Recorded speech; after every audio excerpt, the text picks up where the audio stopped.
Hello, everyone. My name is Mark Alvis from Montgomery College, and today I'll present an etymological study of words for ceramic vessels, focusing on mainland Southeast Asian languages. Of course, this includes the broader region north into China, west into India, and out to nearby insular Southeast Asia. I'm trying to identify word origins, but it is not always possible to do so. Southeast Asia has a famously complex language history, and the data I have assembled constitutes yet another example of that complexity and the resulting uncertainty. The geolinguistic patterns, I think, are still pretty good evidence of not just language contact, but of paths of contact among peoples in the region. I also think this data offers queries for researchers in other disciplines, archaeology, history, ethnography. So let's start with considering pottery in general. I am not an archaeologist, I'm not an ethnographer, and I'm certainly not a potter. So I'll share simplistic points, but they are still necessary for context. This information is certainly not exhaustive. So construction of pottery involves taking some clay, putting in a variety of additives, possible additives, and then you heat it. The range of temperatures considerable, and decorate it in various ways, all kinds of things, very, very flexible, lots of options. Types of pottery, the core types are earthenware, stoneware, and porcelain. I will come back to the issue of these types later. This goes from least to most technologically complex, as well as the temperatures. And the types of pottery are quite large, and I won't even begin to go through all of them, right? The functions of them include the practical of storage, processing, consumption of food and other products, and of course the things such as decoration, indicating social status, cultural practices, and the like. So thought on the transmission of these kinds of words. Some of these items are homemade items, local. Some of them were traded, and the technology involved in their creation and the associated cultural practices have also been shared. This means numerous paths to borrowing such words, and you will see that this is important to consider. So next, let's consider the key periods of migrations and contact in mainland Southeast Asia. Again, important context. Now, 6,000 to 7,000 years before present, during the period of Huabinian groups, there is evidence of earthenware pottery. So it goes back quite a long time. 4,000 years before present, the dispersal of Neolithic groups who brought agriculture and earthenware pottery. And these were almost definitely the Austroasiatic groups that spread. Just before the beginning of the Common Era, there is a likely Indic contact in Thailand, certainly in the first millennium, but the Han Dynasty expansion, that's pretty clear, before the beginning of the Common Era a little bit. In the first millennium CE, we have Mon, Khmer, and Champa kingdoms, more intense contact with India and China, and crucially, stoneware technology, but it seems to be fairly late in the first millennium. That's what the archaeological studies seem to show. And then second millennium, Dai kingdoms, Chinese maritime traders and settlers. So pretty, again, a complex situation. So what about borrowability? I'm talking about loanwords. What are the worldwide borrowability rates of pottery terms? So this is from the World Loanword Database. At the low range, borrowability rates are 0.1 and really less for the truly basic vocabulary, but these are still pretty basic. They tend not to be traded items. In the middle range, we see things that are, not totally basic, but still fairly low rates, and you can see why. But once we get to something like metals, it jumps. The number jumps up there to 0.5 and such. And pottery is in that category of fairly high rates of borrowability, definitely not basic vocabulary. So thought, pottery terms are culturally specific. They are often traded items, and they constitute a wide range of types and a wide range of cultural functions. And that kind of makes them less likely to be stable in lexicons. Okay, all right, what are previous studies, current data, and methods of analysis? The first thing to note is that there are not many studies on it. And several words were noted by Poe and Jenner in an article about 50 years ago on basically looking in, national languages, focusing on Cambodian, but these other national languages. Shorto's Proto-Austroasiatic reconstructions, well, they're not really Proto-Austroasiatic, as I will suggest. They are Austroasiatic, but I do not believe any of them can be connected to the Proto-Austroasiatic of 4,000 years ago. I have identified over 24 forms in the region, widespread forms, sifting hundreds of lects among the language families in the region. And the data sources include all of those usual databases and reconstructions and dictionaries that are available to anyone today. And with this, I have assembled a file here. This is something like 80 pages now, and see the languages and the data in here. And let's just see this, lots and lots of notes. And you can see there I've highlighted things, and this is the way I've worked with it, okay? And key searches to gather that data, as many terms as I could think of. And basically you seek solid phonological and semantic correspondences, right? I acknowledge uncertainty where it is, and excluding weakly supported instances, and of course checking the archaeological data as well, as much as I could. But okay, so what are the widespread word forms in the region?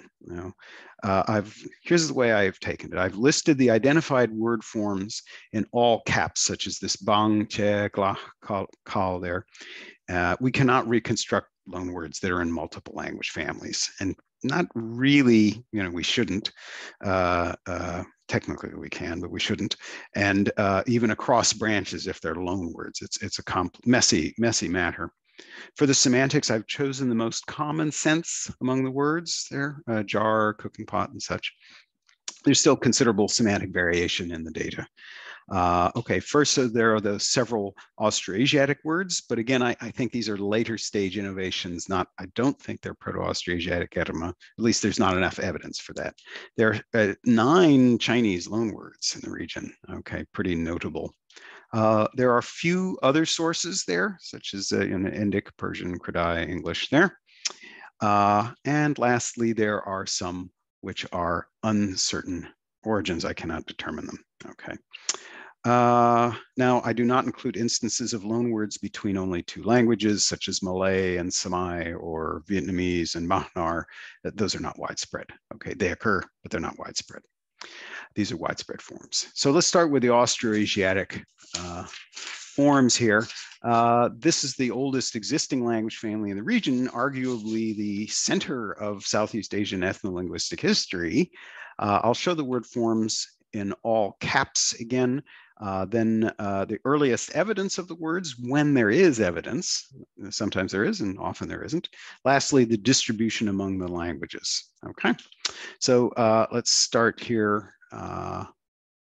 There with the, okay, so in the 75 plus pages of data, I've seen no viable Proto-Austroasiatic etymology for pottery. Instead, the evidence suggests some of these date to maybe the 1st millennium CE or later. Okay, common era. The evidence of chronology includes historical phonological details, such as Vietnamese tonogenesis, or textual data, as in the old Mon attestation here. In other cases, there is insufficient data to hypothesize time. I think a word form such as the bang form there is earthenware container. It's widespread, probably has a deep history, but neither textual nor phonological data clarifies this. I claim that these are loans, Austroasiatic loans into Thai, Lao, Shan, since the word forms are widespread in Austroasiatic, but not Thai. And in most cases, you'll see the bold forms there, Khmer and Mon, I think those are the geographic centers of these innovations. Whether they innovated them or they were the conduits for spreading them, they are definitely important in history in the region. Let's look at one example of this je form. This is not in Shorto's reconstructions. So the reflexes are found in several mainland Southeast Asian Austroasiatic languages. But in available data, no other languages in the region. In Old Khmer textual data, this form is attested around 1000 CE, there 1046 AD. And the Vietnamese tone corresponds to an earlier final glottal stop, so that also suggests, late first millennium CE. However, I do not find this word form outside of mainland Southeast Asia, so there's not enough data to call it a Proto-Austroasiatic form.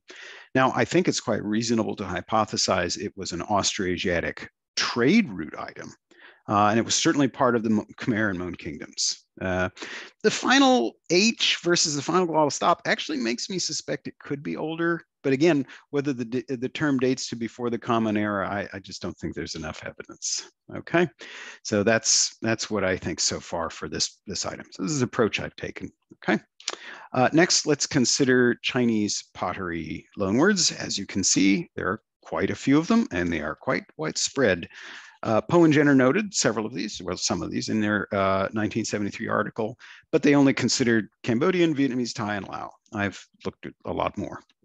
I've put earlier forms towards the top, earlier period terms, later ones further down, and ones with no evident chronology at the bottom. I was originally suspicious about the ang, ong, and ung forms you see in red along the left side there. I thought they might have been a single etymon, but in Chinese, they are three distinct words. So Mandarin, ang, weng, and ying. Those are three Chinese words that are attested in BC era Chinese texts. And the semantics and phonology of these three forms are surprisingly consistent among the recipient languages. So let's consider that ong form first there for earth and jar. And you can see there that picture from it's from China, not mainland Southeast Asia, from the mid first millennium.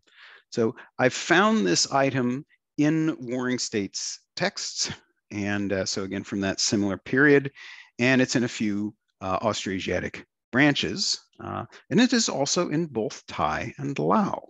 The vowel and semantics are quite consistent.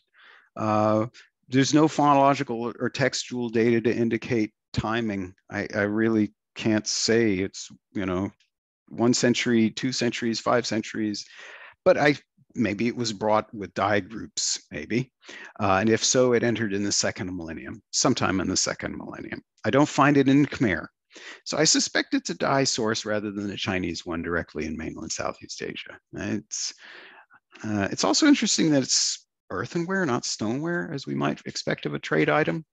Okay, so probably Chinese. There's enough information for this. Okay, let's consider this form, chan, chen, for ceramic dish. Poe and Jenner noted this one. The original Chinese source meant wine cup. It is very widespread among Austroasiatic languages, 8 branches, and yet it's not reconstructible to Proto-Austroasiatic, right? The semantics in the Austroasiatic languages considerably, very considerably, meaning cup, dish, bowl, even plate, and even in Dai, it has, it's reconstructed with these different senses.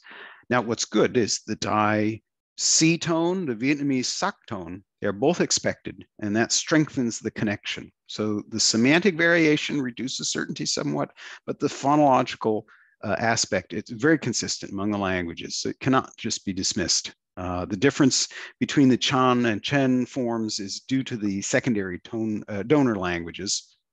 The forms with is either via Dai or maybe Sinitic directly. The form with the is an early Chinese loanword in Vietnamese. And this form appears in Austroasiatic languages in or near Vietnam. So pretty clear. The data for this word form is the earliest of the word forms in this study. And it could date to the middle of the first millennium CE, if not earlier. Certainly in northern Vietnam, it was earlier up there. I think the time depth allows for semantic shift as well.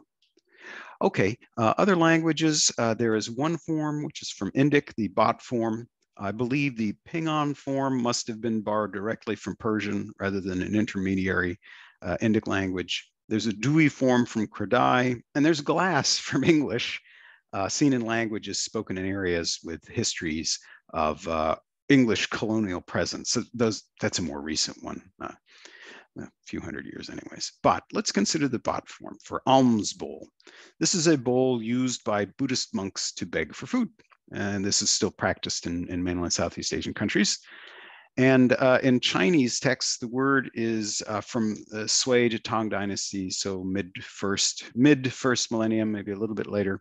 But in the first millennium, the word form is very widespread among mainland Southeast Asian Austroasiatic languages.